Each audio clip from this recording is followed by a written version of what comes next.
We have a very special guest today, a visionary and pioneer in the film industry in Las Vegas.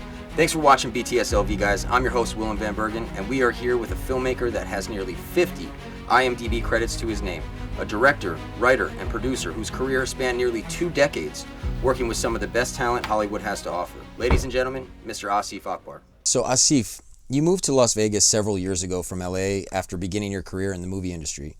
Tell us why you decided to land in Vegas. So I originally grew up in Cleveland, Ohio, and then I relocated to Los Angeles back in 2007. Fresh out of high school, went to film school there and pursued my career in filmmaking. And then just during the pandemic in 2020, I decided to relocate to Las Vegas because some of my friends from the industry were already moving out. And I had been to Vegas before. I shot a TV series here in 2009 and spent some time here, and I always saw Vegas as like the next best thing to LA, especially on the West Coast here, and it's close to LA. It has a lot of the same styles, and the people here were always great, and it is the entertainment capital of the world, you know, and they say it, and rightfully so. The food's great here, you have all kinds of entertainment. Now the movie industry is transitioning over here from LA.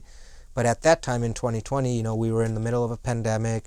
The entire film industry was kind of lost, just like any other industry at that time. You know, things were changing and we had to adapt as filmmakers. I remember when I first moved to LA in the mid-2000s, it was a completely different environment, completely different industry. And then we obviously, you know, went through the whole digital phase and different upgrades to technology that we had to adapt to, and now the entire business model in the film industries has, you know, changed since streamers have come in with Netflix, and we've seen the decrease of DVDs over time. So the independent filmmaking has its challenges just to, you know, adapt to the business model. And then, you know, obviously the pandemic hit. Then we've also lived through a couple different strikes, major strikes during that time. So when I came in, I started designing more projects to be shot here in Vegas, and right away we started making productions from the end of 2020 and kind of prove that the model worked, you know, to be able to keep the costs low but at the same time deliver higher quality with the resources that Vegas had to offer, with local crew, local vendors, and the locations obviously were great. Vegas is a lot more diverse than what most people think. In one of the movies, in MR9, I made Vegas look like 7 different locations from around the world. And obviously the locations here are very exclusive, you know, with some of the hotels and the Strip, and even having landmarks like the Hoover Dam. The deserts here are really nice to shoot in. So to me, I've always found Vegas to be like a nice destination and a production hub, but it didn't really have the infrastructure to support indie filmmaking. You know, I mean, if you were a big studio or if you're doing commercials and, you know, events and conventions, it definitely had the infrastructure for that. But for independent filmmaking, there's some specifics. You know, obviously you need the local workforce to be able to supplement an entire production to be shot locally, to hire local, and, you know, the least amount of people you can bring in is the goal for, you know, keeping the budgets low. So the number one thing was to start building the infrastructure here. So it wasn't just me alone.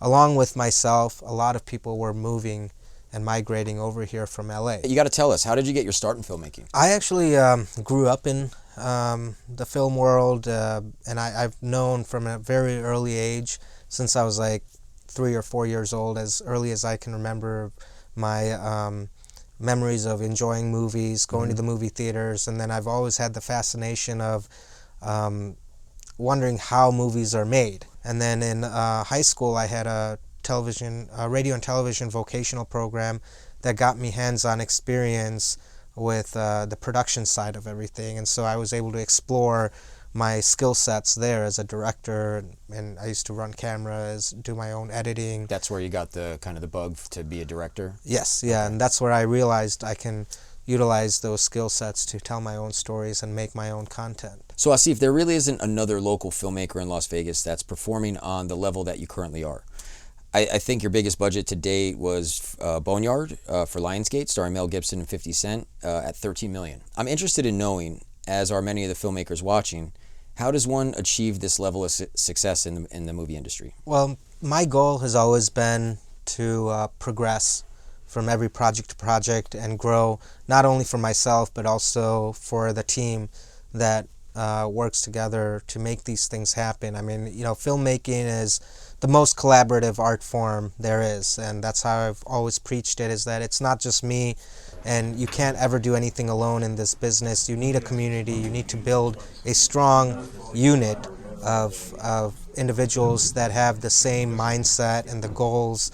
And our goals here, from most of everyone that I know that have been migrating to Vegas from LA, they want to make this what LA used to be, but more of a unity within the community, especially the film community. I mean, we're such a small world and small industry as it is, but Vegas is even a smaller town, and it's built on the unity of the people here. That's why they call it Vegas Strong, and that really does mean something. And that's one of the things I really loved about Vegas, is the community and the people here that are willing to make this the best filming location possible altogether, by contributing whatever they can to build this infrastructure, because we're in the forefront, basically in the front lines right now of Hollywood 2.0, which we're currently building out here in Vegas. We're trying to lobby with the governments here to increase the tax incentives so that can open the floodgates for the studios to come in and build their facilities here. That means the infrastructure will get stronger. We'll have more workforce, which we're helping to build with our projects, and also our training facility now that at the Film Post we're offering film and television training programs for people that are interested in getting their feet wet and having hands-on experience and exploring what they want to do in this industry, and then also having that guidance from professionals in the industry that can also be like a mentor to help them find their place. Because one of the things I've experienced, even going to film school early on in LA during my times, it's definitely who will get you there, but what will keep you there. So you definitely have to have your own skill sets, but at the same time you need to know what you want to really do in this business. A lot of people come into it wanting to be the director or to be an actor, but they kind of lose themselves during that journey of trying to become that. And a lot of times people during that exploration, they find another skill set that they want to pursue. Instead of being a director, maybe they'll be an editor or a DP, or or even working in production design or whatever. You want to give us a tour of the Film Post? Absolutely. Yeah, All let's right. do it. Let's do it. Okay, let's do it.